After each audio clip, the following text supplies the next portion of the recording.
خدا کے زندہ اور پاک کلام میں سے استثنا کی کتاب اس کا 29واں باب۔ اسرائیلیوں کے ساتھ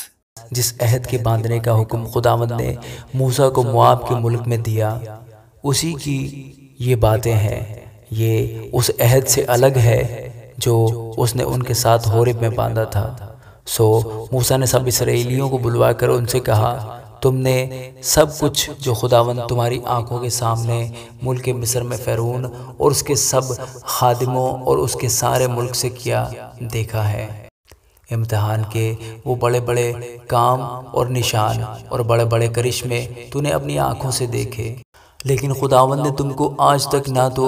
ایسا دل دیا جو سمجھے، اور نہ دیکھنے کی آنکھیں اور نہ سننے کے کان دیے، اور میں 40 برس بیابان میں تم کو لیے پھرا، اور نہ تمہارے تن کے کپڑے پرانے ہوئے اور نہ تیرے پاؤں کی جوتی پرانی ہوئی، اور تم اسی لیے روٹی کھانے اور میں یا شراب پینے نہیں پائے، تاکہ تم جان لو کہ میں خداوند تمہارا خدا ہوں۔ اور جب تم اس جگہ آئے تو حسبون کا بادشاہ سیہون اور بسن کا بادشاہ اوج ہمارا مقابلہ کرنے کو نکلے، اور ہم نے ان کو مار کر ان کا ملک لے لیا، اور اسے روبنیوں کو اور جدیوں کو اور منسیوں کو آدھے قبیلہ کو میراث کے طور پر دے دیا۔ پس تم اس عہد کی باتوں کو ماننا اور ان پر عمل کرنا،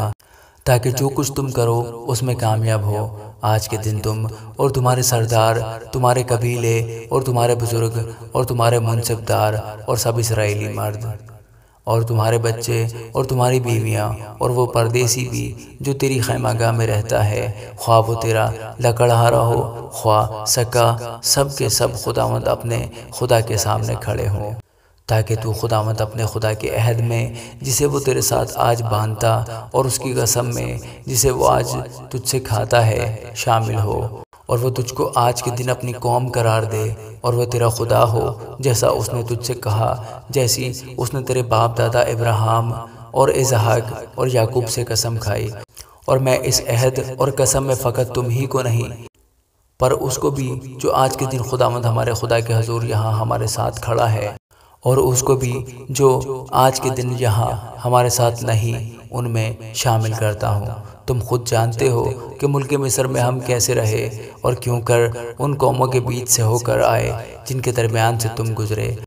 اور تم نے خود ان کی مکروہ چیزیں اور لکڑی اور پتھر اور چاندی اور سونے کی مورتیں دیکھیں جو ان کے ہاں تھیں۔ سو ایسا نہ ہو کہ تم میں کوئی مرد یا عورت یا خاندان یا قبیلہ ایسا ہو جس کا دل آج کے دن خداوند ہمارے خدا سے برگشتہ ہو اور وہ جا کر ان قوموں کے دیوتاؤں کی پرستش کرے، یا ایسا نہ ہو کہ تم میں کوئی ایسی جڑ ہو جو اندریائن اور ناگدونا پیدا کرے۔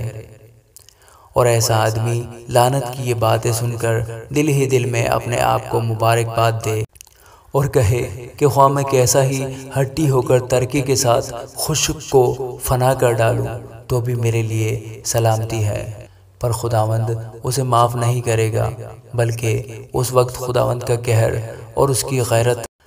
اس آدمی پر برانگیختہ ہوگی، اور سب لعنتیں جو اس کتاب میں لکھی ہیں اس پر پڑیں گی، اور خداوند اس کے نام کو صفحہ روزگار سے مٹا دے گا۔ اور خداوند اس عہد کی ان سب لعنتوں کے مطابق جو اس شریعت کی کتاب میں لکھی ہیں اسے اسرائیل کے سب قبیلوں میں سے بری سزا کے لیے جدا کرے گا۔ اور آنے والی پشتوں میں تمہاری نسل کے لوگ جو تمہارے بعد پیدا ہوں گے، اور پردیسی بھی جو دور کے ملک سے آئیں گے، جب وہ اس ملک کی بلاؤں اور خداوند کی لگائی ہوئی بیماریوں کو دیکھیں گے، اور یہ بھی دیکھیں گے کہ سارا ملک گویا گندک اور نمک بنا پڑا ہے اور ایسا چل گیا ہے کہ اس میں نہ تو کچھ بویا جاتا ہے، نہ پیدا ہوتا، اور نہ کسی قسم کی گھاس اگتی ہے، اور وہ سدوم اور عمورہ اور ادما اور زبویم کی طرح اجڑ گیا، جن کو خداوند نے اپنے غضب اور قہر میں تباہ کر ڈالا۔ تب وہ بلکہ سب قومیں پوچھیں گی کہ خداوند نے اس ملک سے ایسا کیوں کیا،